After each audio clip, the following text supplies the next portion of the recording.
Another Friday. We're a team of two today.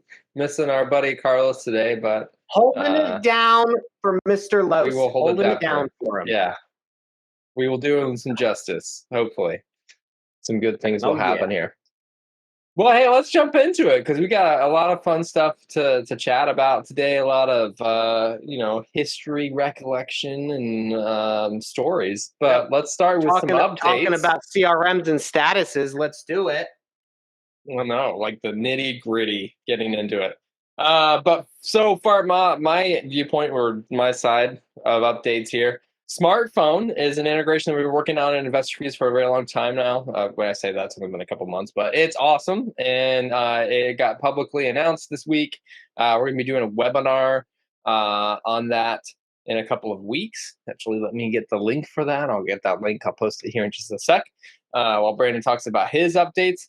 But it's super exciting. There's not only is it a great integration to get started, but it will continue to grow. We're working on some really cool APIs so that they can integrate our action system into their dialer system, which will be a fun conversation to relate to what we're talking about today. Dude, I've been asking for that for a while. Everyone knows I use IF3. I need that linkage in there so we can get moving on this. I love it, dude. I know. I love it. I know. It's publicly announced. It's official, huh? It is official. You're using it. You have been using it for a month now, I think? Oh, yeah. I can't remember. I'm a huge smartphone fan, man. I'm a huge I know. I love them fan. over there. Back in the day, you and I used to debate because everyone used like CallRail, because CallRail released those features.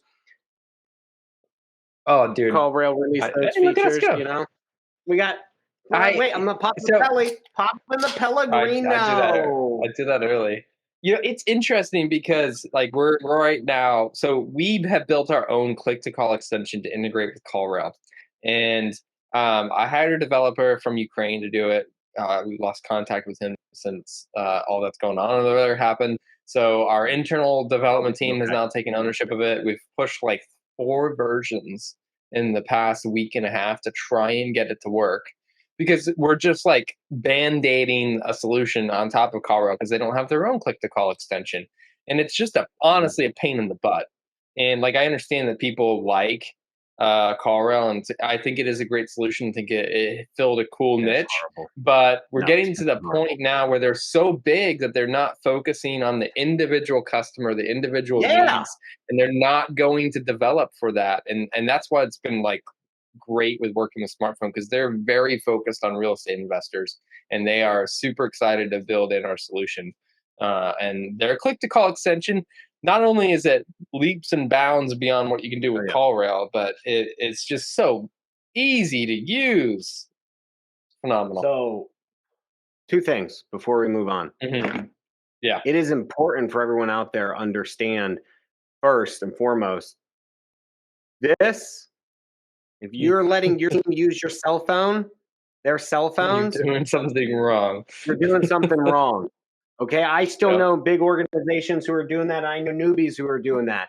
And I will argue with you 100% of the way that is wrong. 1, you should never be allowing them to use their personal cells, regardless of whether it's an app or not. They still maintain all of your contacts on the phone. 2, it's important to have a VoIP system.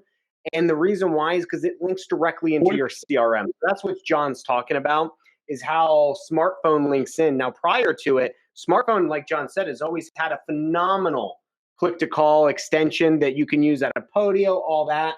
But the beauty is when you link it into IF3, if you're not an IF3 user, John's software allows you to keep a scorecard for all of your acquisition agents so you can track, right?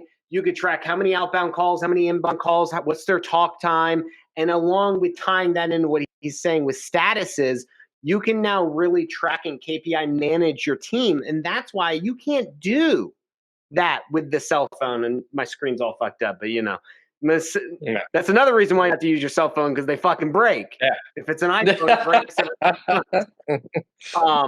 and that's why I love it. And I did find using smartphone for 7 years, I don't know, since the beginning when I first ran into them. Using it a long time. Mm-hmm. Yeah. I never liked CallRail. I hate CallRail. I love them for their flows. Simple as that. Yeah, yeah. Yeah, their I've call flows tried are awesome. smartphone. I've actually set smartphone up. There was a time where I left CallRail and I used smartphone to do my call flows, my marketing flows, and it Mm, worked perfectly. Nothing against them, but I didn't like having it all there because it started getting very confusing because I was really trying to house my acquisition and my follow-up team in yeah. there, and I found that it was better to separate that so that way we didn't have any errors and everything was going to the proper, either our mass styling system in ZenCall directly into the CRM, directly to a closer or follow-up. So we do like CallRail for that, but nothing beats smartphones click to call features, and the fact that it's dialed into IF3 now is setting business. I mean, it's going to set your business ahead. So if you're still using, you're allowing your agents to use cell phones, you need to give John a call and tell him you heard it here, that you want to get onto IF3 and start getting with that click to call features and getting them with that scorecard. So, Yeah, not even just like you cell know, phones. If you're like on Ring Central or anything like that, you need to switch to a solution that people are designing for real estate investors. And yeah, end of story. 100%. Regardless of what industry you're in, you need to be in an industry specific type of software system. And real Yeah. estate investors are one of the only people that think they can get away with it, right? Agents too, real estate in general. Yeah. Realtors always think they don't need anything. And real estate investors always think, well, I can marry this together with this and I can hodgepodge this and it'll work. Like case in point, I used to use Uh, my real estate agent software as my real estate investor CRM way back in the day, and that just didn't pan out. hmm But I say all this, man, because I think that's pretty awesome. But recently, I hired that trainer, right? Yeah. I'm For excited to my hear for my about that. training program. hmm So I've been going redoing all this stuff. Smartphone was one of them, right? Because I hired a trainer. I Well, wait, did hold on. the I think we gotta wait. I think we gotta go back a okay. step because people are like, well, he's doing what and how. So I think we need to explain how big. Let's Yeah, just do you're like right. a 1 minute synopsis of how big your team is, what you do for your team, and how you train your team. Because most people, I would say 90% of real estate investors that I've like met and talked to, training is a sit down with me for a few days and Yeah, I'll teach you things. yeah. Go Which is ahead. how it used to be for me until it drove me crazy. I had trouble onboarding people in office. And then, especially as I was hiring virtual and I opened my own call center, I realized that it was taking up too much of my time. And then when I hired managers, it was taking up too much of their time, and the gears would stop spinning in the process every time we hired people. So, what I did was I created my own training program on a software called Talent LMS. It's different than Kajabi and all that. It's an actual LMS, it's meant for in house training. So I don't sell my training programs. So I spent like 6 months and I created PDFs, lucid charts, flows, all that stuff, created videos, put it all together in an educational online platform we call Relovative University. And that's how we onboard our everybody and all the sales staff, not like our physical staff, which we're actually changing now. But the problem is when you create a training program is it gets out of date because you No. switch one thing and then all of a Yeah. sudden you have to make a new video. So I kind of invented this way of creating a training program. I call it micro lessons. It's unique for how a lot of people do it because a lot of people want to talk about one big thing in one video or something. And the problem is once you switch a topic, you have to throw that whole video in and start over. So instead, I break apart our stuff into topics and subtopics, subcategories. And hmm again, still, it was getting outdated. So that's how I was doing it for our follow-up specialists and our closers. But I'm not gonna lie. I never fully finished the cold call one. So my manager has been doing hybrid stuff. So our Jean has Okay. been, bless, I love her to death. She has been using some of my courses, some of my material to make it work for the cold callers. Yeah. That and a lot of our stuff is out of date. So I read the book Who Not How. I had been putting off creating a training program. I have been stuck in my business, right? Because we have a problem with hiring. We're always hiring in churn, and it was still taking everybody's time. It was horrible. The training program when we had was out of date, so we still had to add some stuff to it. And I said, wait a second, why am I stressing out about this? And if you guys watch this, I had this conversation on a couple episodes ago. Why am I Yeah. stressing out about doing this? Because it was stressing me. I had to create all this new shit. We switched from Podio to IF3. I had all the Loom videos, but I didn't put it together in a course. Long story short, I hired somebody. I did the who not how, created my strategic coaching, created my impact filter, and I went out there and I interviewed and I found somebody, and I spent the last couple weeks onboarding her and getting her used to our system. And it's funny because today, or this week, she's been creating the Investor Fuse course. So Yeah, nice. we're starting with the closers, and she's revamping. We like courses like we don't even use PropStream. I still have the PropStream course. I don't allow them to use my MLS. We still have the MLS courses. All these other courses that are now out of date, we're kind of revamping for what we do today. And she's using what I did as an example to move forward.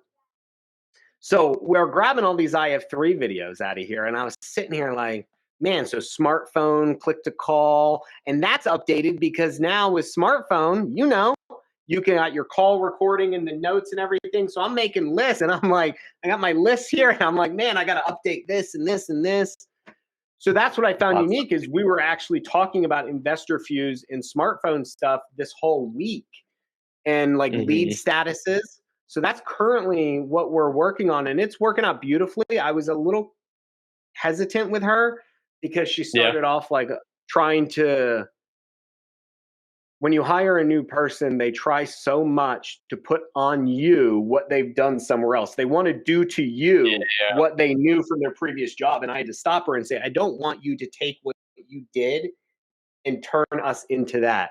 I need you to take what you've learned and improve what we are, right? And there's a huge difference in that.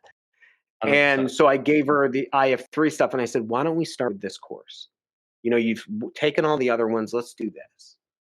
And so that's where we're at. And it made me really reflect on how we organize our leads, because she doesn't know.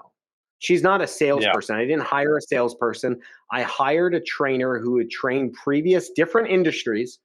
She had onboarded classes of people and trained them. And so my whole theory of what I'm doing is I want to be able, from our cold callers, our follow specialists, our closers, I want to be able to onboard classes every couple weeks in bulk, hire in bulk, weed them out over a 4-week, 2-week, 4-week, each department has different training periods, and only onboard them to the team when they're confident and ready to make a direct impact. And also provide career paths where they get trained on each individual step from opener, follow-up to closer. And that's what we're working on. So I've had to train her and trying to teach her, John, about lead statuses. Listen, you've been working on lead statuses for how long? It's not easy to try to get somebody to understand how to organize leads and create statuses around them, not just statuses as in new lead, warm lead, hot lead, but actually detailed statuses, reasons that they're dead so you could resurface, and how to organize them. I mean, tell me about it, man. You know exactly what I'm talking about. It is not easy teaching somebody from scratch who is not a sales background. No, it's not. I mean, there's a lot of complexity into it. And, I always remember, my history is pretty long in this, right? So I've been building real estate solutions for people for 7 years, something like that, 8 years. And it started out with Podio, right? And I was right there at the cusp of it when real estate investors suddenly figured out what Podio was, and now everybody wanted a Podio solution. I was right there, and I remember just a common thought process in my head that the systems we were building were so complicated, somebody had to memorize a manual inside of their head in order to understand what they should be doing and how they should be doing it. Because you would just build these systems, right? And you'd have the lead status, which is like, what is it now? New, dead, offer, follow-up, stuff like that. Warm, and then you have nurture. Yeah. And then you've got motivation, right, as separate status. And then you'd have a next action button, which is like, okay, well, this is the lead status what it is now, but I want it to do this. And so I need something else to trigger that. And it became so complicated for people. And to your point, right, to train that, to try and get somebody to understand here's the conversation you just had with the seller, and here's now what it equals inside of our database, our CRM solution, so we understand what we need to do next with that. It was a nightmare. And Yeah. that was the whole catalyst to us moving and building, version 2 of Fuse, which in its theory was an elegant solution to the problem, but had a bunch of development problems to it, which is now where we have version 3, which is a phenomenal piece of software built I have by 3, baby. world class developers, and a ton of very happy customers on it.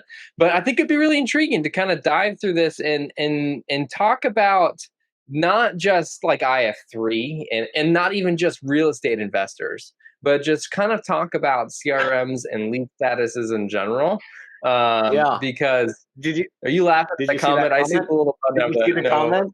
My man PDL is back. Still don't know what PDL stands for, but he's back commenting again. Podio, talk about building from scratch. God. And not only building from scratch, man, but like you literally have to go beg and find somebody to develop it, right? Every time you want to do something new, or you have to learn how to use Globiflow yourself, which is a whole other thing. Along with running a business, you have to learn like how to run Globiflow. I mean, it was insane. It was insane. I mean, you even purchased got a template from somewhere, a very extensive template, but Yeah. then I mean, you and I have spent years customizing it Yep. to what you wanted to do and how you wanted to grow. Um, and then AJ. there's another. Yep, this is totally what can happen as well. So that's what happened. So I paid an Indian dude off of Fiverr or Upwork or whatever, a couple $1,000, I don't know what it was, for the basic Podio when I started after using my real estate agent CRM. Realized that was bad. The thing was horrible. It was just an out of the box system. That's when I was in a mastermind with Raphael, and he gave out his platform. But then even that wasn't unique to how I ran my business. So that's when I met John and I started working with him. I got recommended him from Sway down in Houston, and he was like, and when I met him, we came up, and me and John together have invented so many different things, but it was a problem. Like that one guy who gave me that out of box thing, he would never respond to me. So like I couldn't do it. And then when I got Raphael's platform right after that mastermind, because you got it when you signed up, his Podio guy was so busy, you could never even get him to do anything. So you have to figure it out yourself. So it's like you're running your own tech software while running a real estate business. But no, IF3 is pretty cool. So I think it's important, John, to talk about organizing the leads, right? Yeah. So 100%. I know a lot of people use lead managers and everything. So my trainer actually asked me the question. She's like, do your closers, she's like, do the closers, what's the difference for them between qualifying and pursue? Do they qualify a lead, or do they just immediately start pursuing? Podio gives me nightmares. Yeah, it does. Well, so it's a little different. The way we set stuff up is when a lead comes in IF3, you have two different groups, right? You have qualification and pursue. We define our stuff between leads and opportunities, as should any salesperson. Just because a lead, you get a name and a number, right? We call those things leads. And a lot of people immediately start counting the money. Oh, I'm getting all these leads. Problem is, you still, as a salesperson, need to qualify those leads. You could get on the phone and they could say they're interested, not interested. You could still get a wrong number because the person you bought the lead gen from was wrong, pushed over a bad lead by accident, hit the wrong button. You could have gotten a call in from direct mail and they said, take me off your fucking list. Don't mail me again, right? Any one of those things could have happened. So we have to qualify first. And that's at the point where we consider having leads, right? You're a lead at that point. Once we qualify you, and it could be on one call or many calls, that's when you turn into an opportunity. If I deem that you have motivation and a reason to sell, we go through our script. It's usually about 4 minutes into our script. We will determine if you have motivation. If so, either in our mind on that call or when we make our next status, it goes into a pursue, an opportunity. And that's when we'll continue to follow up with you. Does that make sense? Yeah. Just because somebody raised their hand and said, I have a property to sell through your cold call team, your texting team, Yes. or calling it a direct mail, does not mean that they have motivation, pain, or there's a third. Isn't there a triangle that Yeah. you each? Opportunity, Yeah. ability, motivation, pain, and ability. So you have to There make you go. sure that that's a whole lesson in of itself. I train my team in motivation, pain, and ability. And you need all three of them to get to the fourth pillar of a triangle, which you're like, Brandon, triangles only have three corners. What are you talking about? There's only three sides. No, the middle that holds it all up is price. It's the last thing that determines whether somebody is actually going to say yes to you. Mhm. But what's unique about IF3 when you're organizing your leads, we separate them between qualification and pursue, right? We separate them between Yeah. leads and opportunities. So our team knows and we track that KPI from lead to opportunity. So we know how we're converting our leads into opportunities. But the other important thing to know is that in Podio, it was very hard, but with IF3, it's very easy. Every time we get off a phone, we determine a next action. So Yep. our leads, our qualification is either a call new lead or a call attempt. We're either calling you the first time or calling you 2, 3, 4, 5, 6, 7 times. Once we talk to you, we move you into a follow up with seller, and that's it. So it's very simple. So I can see our difference between qualification and pursues between whether you're trying to call them or you're now following up with them because you already had a meaningful conversation with them. And that's how we organize our leads from the status point of view.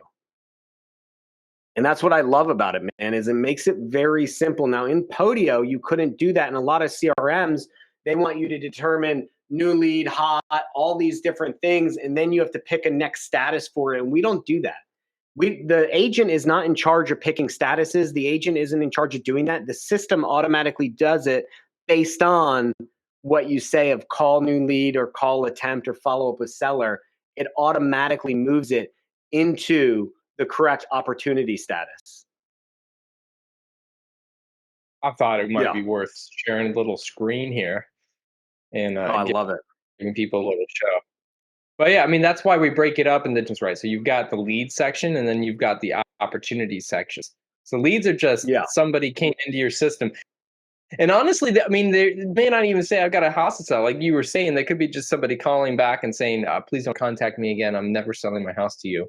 Um, it could be that, right? So we wanted to give you the ability to understand, okay, well, we got these people coming in, but at what point do they convert into having that pain, the ability, the motivation? And you can So see that's the that. So, beauty.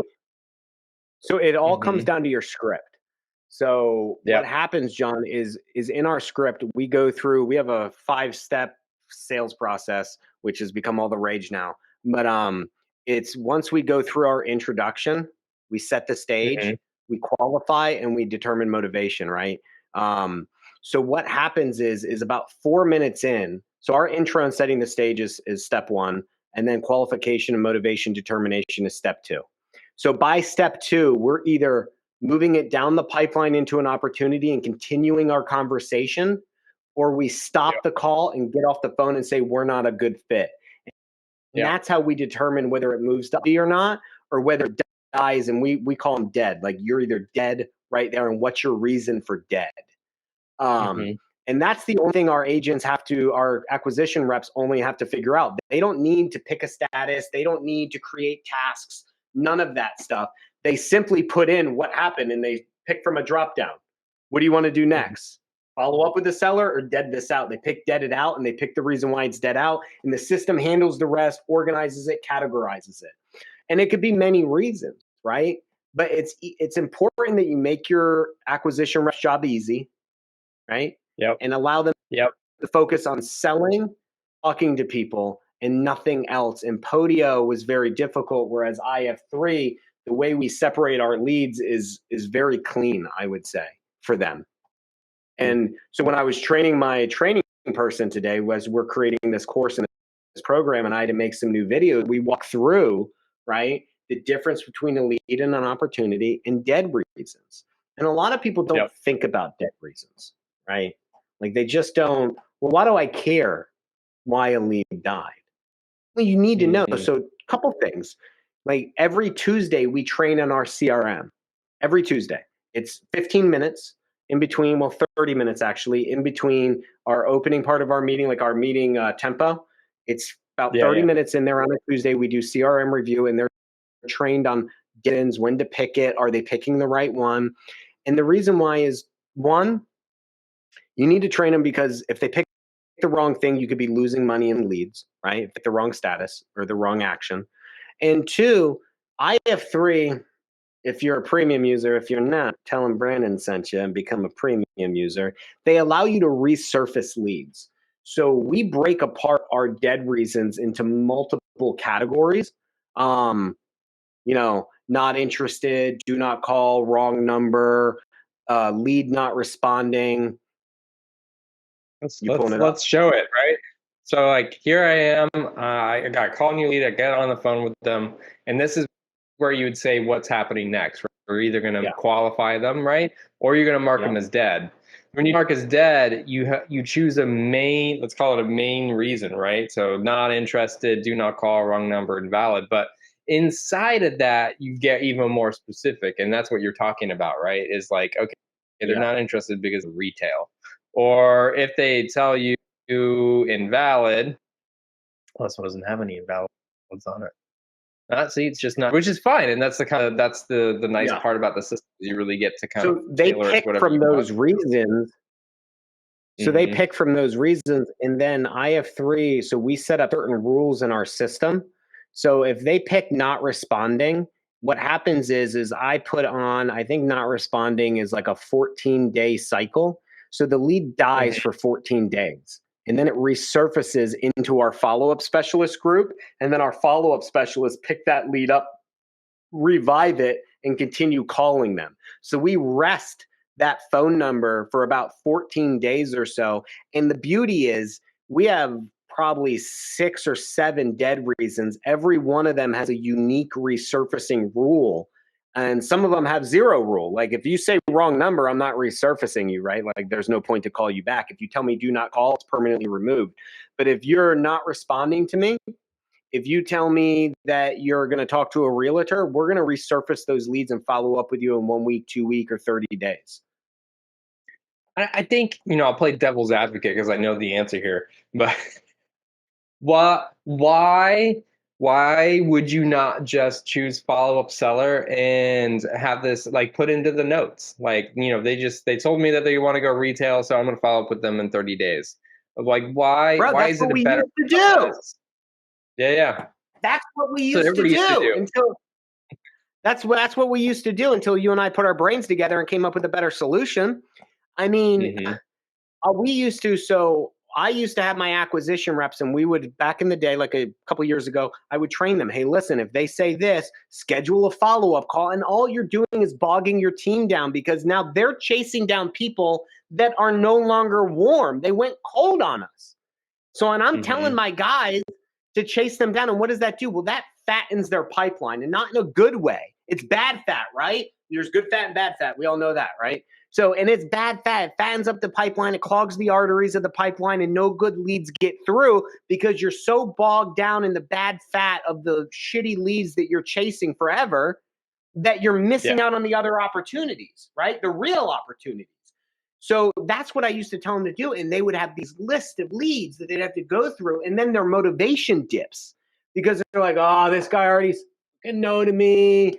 This guy already said he was using a realtor. And then you find them doing avoidance. So instead, we came up with that better way, which is resurfacing. So now we have our follow up specialists. I don't use lead managers, that's on the front. We do follow up specialists on the back end and in the middle of a lead kind of sales cycle. And what happens is when that lead comes back, the follow-up specialist takes the brunt in the grunt work, right? They take the brunt of the rejection. They take all the grunt work of following up with them.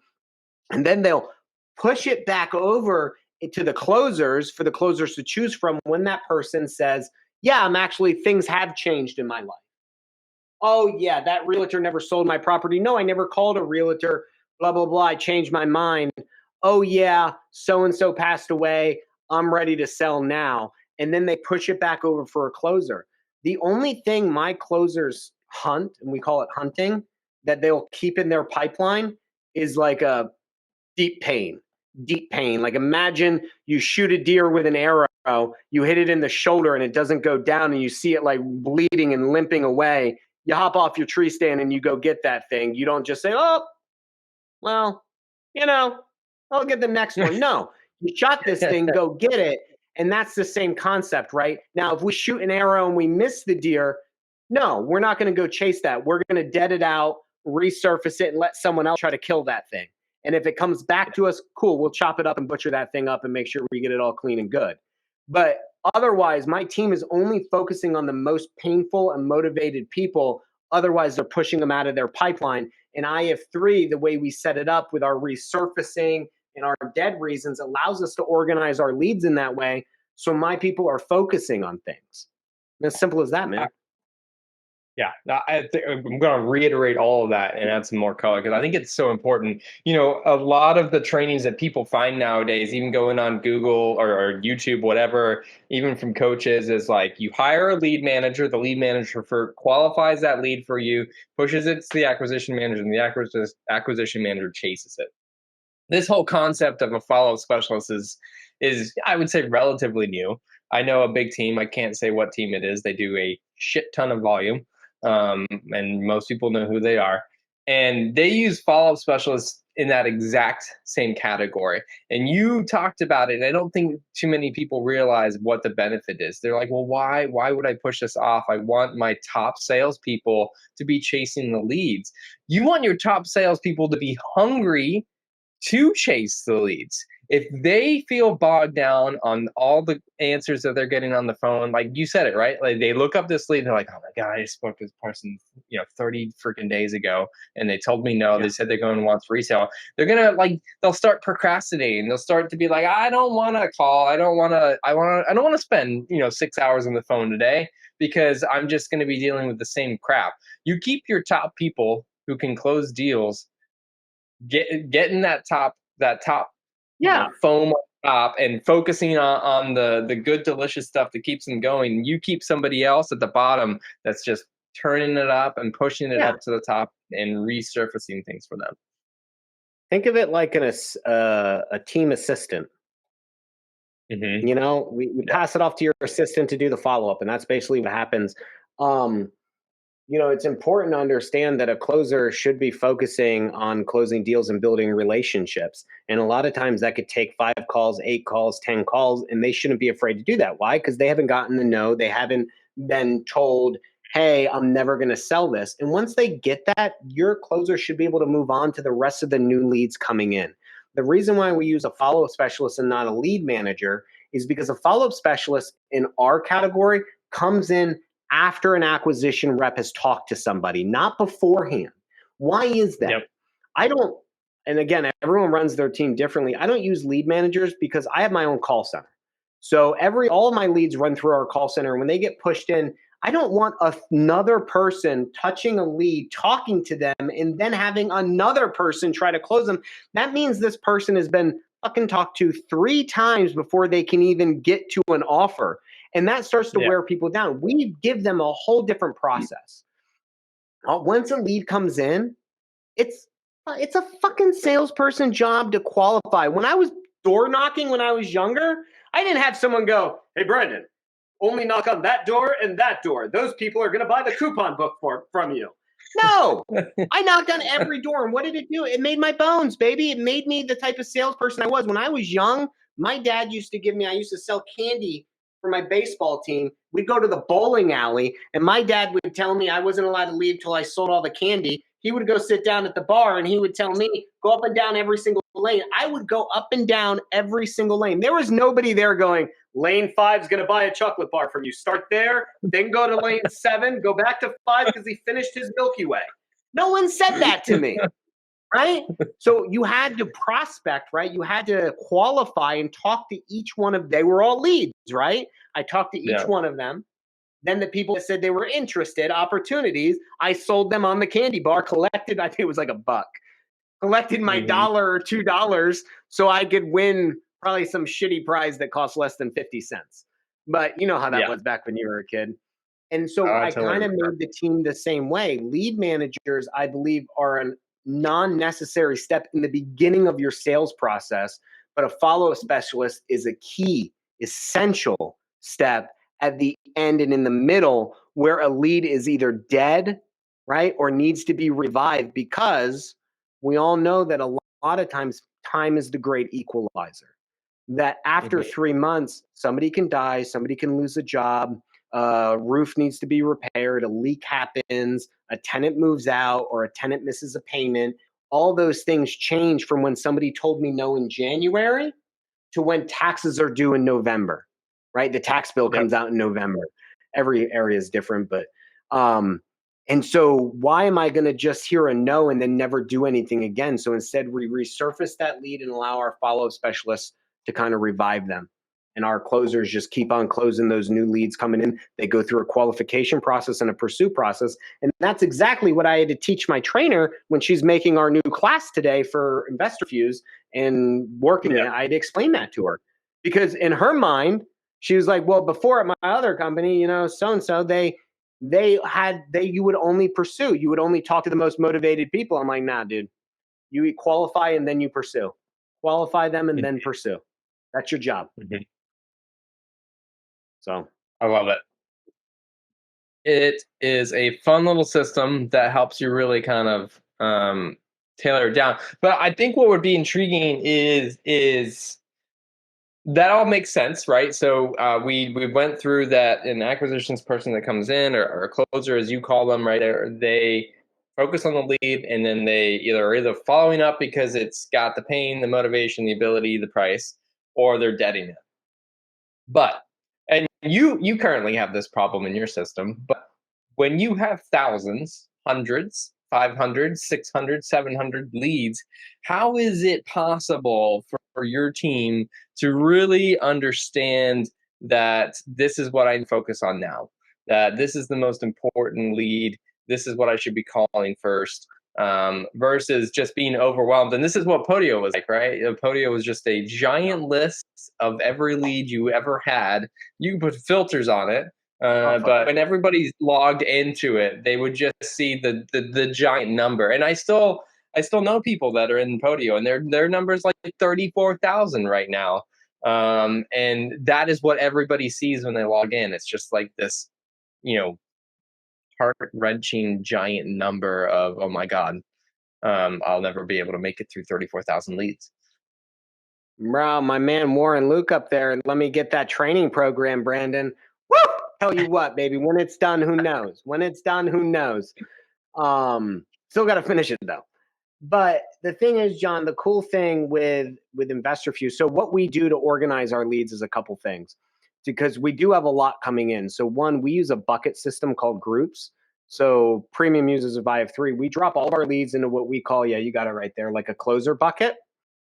Those are my old ones, but yeah, really hot leads was a fake group. I don't actually use a group called Really Hot Leads. He's showing you an old program. Get that shit off of there. I did that for a webinar. I made that in the middle of a webinar, and it's still up there. It makes me look bush league, John. We have closers, follow-up specialists, cleaners. We have training, and we have like creative. We have those groups. So what happens is our campaigns, when a campaign brings a lead in, it drops it into a specific group, aka the closers group for my acquisition reps. They then take that lead as part of their pipeline. No one else can see it. We put rules on it for them, for everyone freaking out saying, oh, Brandon, why would you do that? Oh my God. Then they're just going to hoard your leads and they may just never do anything with them. Well, no, John thought that all the way through. So we put rules on it that expires leads. If they miss an action date, that lead gets removed from them. If they have too many leads in their pipeline, the leads get moved from them. So you can really limit and manage how you do your settings. John's showing you on the screen right now. If you're not watching it on YouTube, I suggest going back and checking it out or getting with John or me. But and so that's kind of the thing, is we separate our leads out and then they're only focusing on what's in their pipeline. And so then we have this thing called actions, right? So they set the rules of what they do for a day. We don't make them mass style. We don't make them do anything like that. They have a set, they need to talk between 50 and 70 people a day. That's what their job is for our KPIs. And they do their actions. Now, let's say you get through all 50 actions and no one picks up. So you're done in like an hour. Well, what you do is you go back to the closer bucket and you start grabbing new leads that are coming in, because every day we have new leads getting pushed into our system from direct mail or cold call, right? So those leads are coming in nonstop all day. So they go back and they take ownership of it, and then they qualify it. They call it, qualify it, either move it out. I call it move it out the pipeline, down the pipeline, out the pipeline, down the pipeline. And that's what they do to stay organized. And they go through and they put their notes in and they create their next action step and they move on. It is a manual process. And I know a lot of people are all on the party train of mass dialing their leads. I don't believe in commoditizing your seller leads. I don't believe in treating any lead like a commodity. I do on the cold caller. On the lead gen, they're all commodities. You mass dial them, you mass mail them, you mass text them, you send out a nationwide PPC campaign. It's a commodity. You're trying to collect all your commodities. I get it. But once you're in my system, we don't make our acquisition reps power dial or mass dial. Instead, we treat them like real salespeople, like any salesperson. You're supposed to build a relationship with each one of them, talk to them numerous times based on their unique situation, and build your sales pipeline. Simple as that. And so over the course of when you're with us for a month, 2 months, 3 months, your pipeline starts to get juiced up, right? It starts to be like a snowball effect. And then eventually these people that you're talking to one day and you follow up with them in a week, 2 weeks, 3 weeks, they start moving into a more motivated type of status. And then once you get them through, making verbal offers, and we record all of our verbal offers. And at that point, it's important that you're not just mass dialing people, because then all these leads or these sellers, right? They're talking to someone different each time. And they're not up to date on them. They're not getting called back exactly when they need to, or actually sooner. We call before they tell us to follow up. We always cut that in half. That's the old adage, I believe. And so that's kind of how we focus. Yeah, that's how we focus on our best leads, is they do it like a real salesperson, right? In an automated, easier way with click to call, like we talked about, smartphone. It's click it right here. We have this thing. First step of any acquisition rep, right? Click into the lead, click to call, click on the action setting so you could see any instructions. When you're all done with that, while it's dialing, that's when you're allowed to look at the notes. Simple as that. Yeah. And we can tell. If I could tell by how you respond to me, how you're talking on the phone, because you shouldn't be reading the notes because you psych yourself out. We don't do analysis paralysis. It's that's interesting. Okay. Yeah. Okay. So they open the lead up, and it's like you would think the first instinct is, all right, okay, here's a lead. I have my actions due today. I'm going to open up the notes and perusal through everything. But you don't let them open those notes until they hit the dial button. Yeah. I mean, I'm not going to say people don't and disobey me, because obviously people are going to do what they're going to do. But I'll catch you in our morning meetings when I'm asking you questions. And I could tell whether you're doing it or not based on your responses, right? Because if you click on a note first, and Podio is the worst, right? Because when you're scrolling, it's like literally right there. With IF3, it's a closed sidebar menu that you have to open up physically. So what I would find is if a cold caller pushes a lead over and it says, I want 400,000 and Zillow's only 300, I would have agents that didn't want to call them. They'd be like, oh, that's not motivating. They're basing motivation on price. And that's not right. That's also treating it like a commodity, because a commodity you can only value based on price. So instead, I said no. And I was, listen, because I dial, like I would do that too. It was fuck my mind up, because I'm grading it based on these pre-assumptive things like, oh, well, this person told a cold caller. Let me tell you something. Let me just fucking tell you something. If a stranger calls you up on the phone and says, hey, do you want to sell your car? How much? What are you going to give them, your secret bottom dollar price? No one's going to fucking do that. It's a stranger calling you on the phone. What are you going to do? You're going to be like, I want $1 million. That's okay. Right? But the problem is then obviously our cold callers have to determine motivation, get the hand raised. But but when they would read that in the notes, the acquisition rep would be like, oh no. And I would try to explain to them, people, that's just a smokescreen. Anybody, you would do that. If I asked you how much you're selling something for, even on Facebook Marketplace, what do? We all ask higher than what we're willing to take, because we know someone's going to negotiate. First thing, if you've ever listed something on Facebook Marketplace, someone says, what's the lowest you'll take? Mm-hmm. Because we all know that price isn't what you really need. It's what you hope. It's your starting point. Yeah. So to combat that, I train, and we try to instill it in them during training and throughout our morning meetings. Just click to call, then open your notes. You should only need your notes when it's dialing. And that's simple as that. Yeah. And at that point, you can't end the call. Because if I see that, because we have call logs, smartphone does call logs, and we have a QA and a training process. I mean, if we see that, you're going to be fired.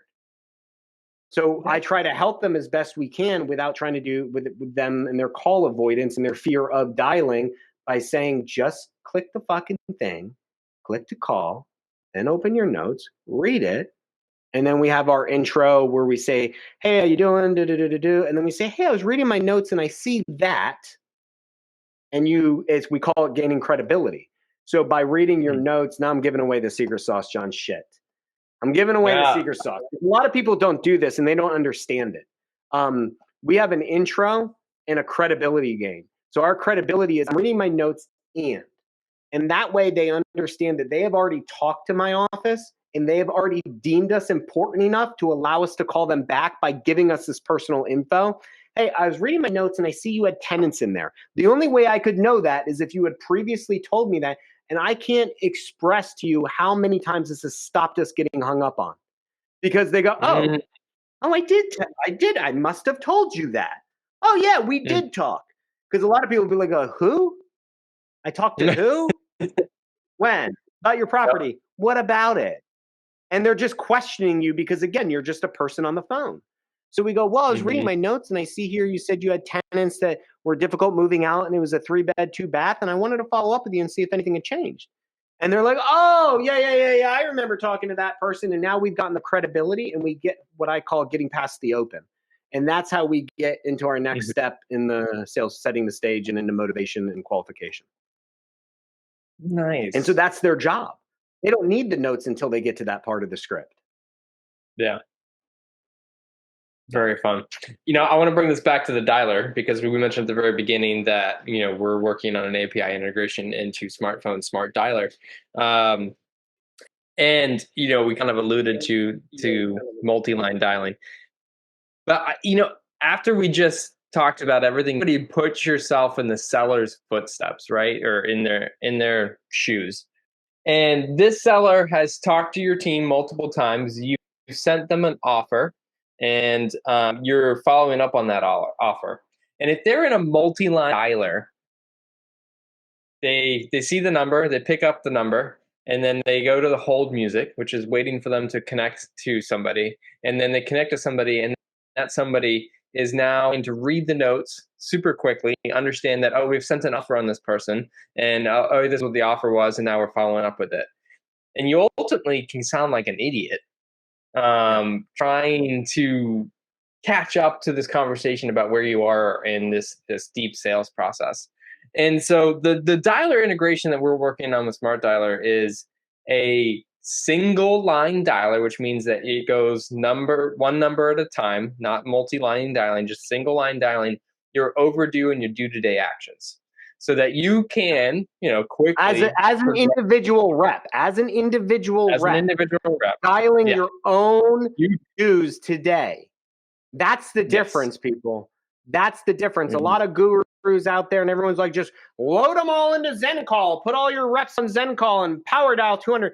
Fuck no. My cold callers talk to 230 people a day. That's their contact ratio for a 6-hour shift. We work on a 6-hour shift. I know people are going to be like, fuck that. That's too short. 6-hour shift. My closers only have to talk to about 50 to 70 people a day. They have talk time that we're working on increasing up over 3 hours. But right now, our talk time is between 2 and 3 hours because they're virtual. And that's it. And that's the difference, people. I shouldn't be having my closers all share one big power dial list, dialing 200, 300 people a day. That's a cold caller job. And I get it works for people. But here's the thing, man, is our sales process is different. So the reason why we don't do that is because in the beginning, we ask you to take down our name and number, right? Whether you do or not, I say, hey, and by the way, remember, you got my name, here's the number, so that way they understand, save me in your phone. I'm going to shoot you a text. And so that way they know as I'm following up and calling them back, oh, that's Brandon, right? Plus, we also, I'm not going to lie, we also have our numbers, our acquisition lines are registered. So if you have that service with your carrier, we're going to pop up as real offers on you. So we actually registered our sales numbers and we don't get spammed. Why?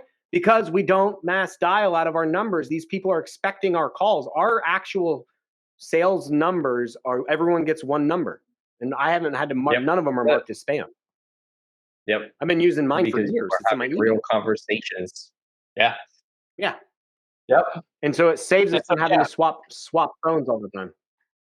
Yep. And that's our goal too, is to make it so that you can easier go those actions, but that's it, right? You're not like blasting through 300 leads. You're not getting people on the hold music and they're just like, screw this, hang up, mark you as spam, and now you got to get a new phone number. And anybody they've talked to made an offer before, they're like, wait, why are you calling me on a different phone number? So it's all about that experience with the seller. And, I understand that customers and want to go faster. They want to be able to do more volume, but you have to do it in a way that is not going to reduce the seller experience. Yeah. That's key right there. Reduce seller experience, and you got to do your whole sales process and organizational leads has to be in a way that doesn't reduce your sales person's job. Meaning they need to be salespeople. That's it. Let your salespeople be salespeople. Let them focus on their pipeline. Let them build a pipeline. I don't know any type of sales that doesn't involve building a pipeline, nurturing leads, understanding I call it the Michael J. Scott, from The Office, right? Name of their kid, name of their dog, what their favorite chocolate is or ice cream, all those things. I'm a huge, my notes, like if you look at my leads, my notes are very personal and not a lot about I don't give a shit about the property. I'm not qualifying the property. I'm qualifying the person. And so a lot of my notes have to do that. So when I call you back, I'm like, hey, how you doing? And I'm able to read my notes and gain more credibility on every single follow-up. I gain my credibility with my notes. I'm a salesperson. So that's the way, man. I mean, it's a whole thing with IF3 that allows you to do it a little different. Again, it's a unique system. It's a custom system. But, it's helped drastically. I'm not going to sit here and say it's, oh my God, you need the software if you want to be the biggest and best wholesaler or real estate investor. That's no software is going to do that for you. But if you want a clean way of organizing your leads and getting your sales process dialed in, yeah, for sure, dude. That's what you need. Yeah. Still got to put the work in. I always I deal with selling the software, and I always think to myself, everybody wants a secret sauce, some secret weapon that's only going to make them $1 million. It doesn't exist. There are better than others out there to help you organize, but honestly, it's down to you, how you use it, your motivation, how you grow a team, how you manage that team, and all the tiny little pieces in between. But hey, if you enjoy this kind of chat, it's a little different than our usual kind of podcasty live show. But I feel like there were some serious nuggets. If people listen to this whole thing, they're going to be like going to their. I hope they don't listen because I gave away parts of my script. I never advertise my script. I've custom wrote my entire thing. I don't tell people about my credibility gains and all that shit. So you guys are lucky. Anybody watching, I would implement that directly into your business today. My intro too is unique to me. Not, I don't like everyone else's intro. So y'all got something special. You did. But we have an exciting pulse of the week. I gave some props earlier. That's some excitement for him. But lay it, man. What's been happening? I'm buying my first mobile home park, baby. The first one. Me and my family are buying a mobile home park. 36 doors, units. There's a couple pads on there. I think it's 32 owned, 4 pads, 4 tenant owned. Over in Little Rock, Arkansas, which is funny Yeah. because I went to Chris Rude's mastermind, met somebody who does business in Arkansas, and he was telling me about the uniqueness of the Little Rock market and all that. And I remember going back and telling my wife, and I was like, yo, I want to do deals in Arkansas. Like this guy was telling me, and this was back in like February. And it's funny, you put that out there, and I was like, I want to buy a mobile home park. I'm sick and tired of owning all these little Mhm. shitty individual mobiles. And I want to do something in Arkansas. And now I'm buying a mobile home park with my family out in Arkansas. It's phenomenal. 36 units or doors, whatever you want to say, sitting on, here's the best part, Yeah, 40 yeah. acres. 40 Damn, freaking acres. that's some 40 room to grow acres. right 20 there. of them are used. There is an ability, and I still got to verify the rest of it with the county of exactly if it's possible to expand. But there is a blank 20 acres sitting directly next to this that comes with it. It's phenomenal. And here's the best part, people. It came from my boy Tyler. Not really my boy, but I met him. Now he's becoming my boy because we've been talking more. I met him through Investor Fuse. We were actually joking around yesterday about how weird the circumstance happened. I put myself out there, did a webinar with John. He logged in. He said, I've never done a webinar before, Brandon. He goes, it's funny. When I logged in, you and John were talking about mobile home parks. We were talking about groups too. We were talking about Yeah, groups in Investor Fuse. Me and him yeah. hopped on a call while I was up in PA over the summer. My family and I take a vacation up there. And I'm Mhm. telling him about groups. He exchanges value by telling me about his experience in mobile parks. A couple months later, he calls me up with this opportunity, and I was like, wow. And we Full talked for circle. like a week, and it's something. So I signed the paperwork yesterday. He's gonna make money. I'm gonna make money, and I'm excited. So it goes to I show, love it. baby, you got to put yourself out there, do shit for free. Good things come when you put it out in the universe. No, I will not rant on that here because we're about done with our show, but that is how Yeah, I'm here today as well, doing shit for free. It's there you how go. it works. Give some value to the universe pays back. But I'm super excited. And you know what? I'm going to call it out. I love that you keep saying me and my family because for you, like, this is not just like Brandon, props on Brandon own a mobile home park. It is the future for you and your family. So super Yeah. excited for all of you to have your And not first just me of and my many. wife, but like my mom too, like everybody. It's bringing the whole family into it, trying to do these things as I learn. A lot different than Yeah. how it used to be. So I think thank you. I really appreciate that. That's a nice compliment, man. Want to buy more. So if I anyone's know. got mobile home parks, you let me know, especially if they're in Yeah. Arkansas, Little Rock, Yeah. baby. That's So interesting. fingers crossed. I'll It's not be it's not looking close. forward to your, yeah. Yeah. So I'm gonna fly. I got to fly up there and actually go take a look at it. So I signed all the It's paperwork, going to put be my fun. deposit down, all sight unseen. So when your flip investors are saying that they can't buy a property that's $100,000 without going to it physically and say, nah, just bought a mobile home park sight unseen. When you do, you should just be able to. You should know what you're doing. Yep. Speaking of flips, pulse of the week. Yeah. I Yeah. finally Yeah. dropped the price of my flip and I talked to my partners. My one partner called me. I get private money from a couple guys and we team up on these flips and they provide the money. I do the work. He had called me and he's like, so what are you thinking? He's like, how much are we dropping this price? So as a partner, you're thinking your partners don't want you to drop price. He's the exact opposite. He's Yeah. like, just, just do it. Just go as low as you Yeah. think we need to go. He's like, I'd rather make $2 than make $0 or hold on to this thing. Let's get our money back and move on Yeah. to another project.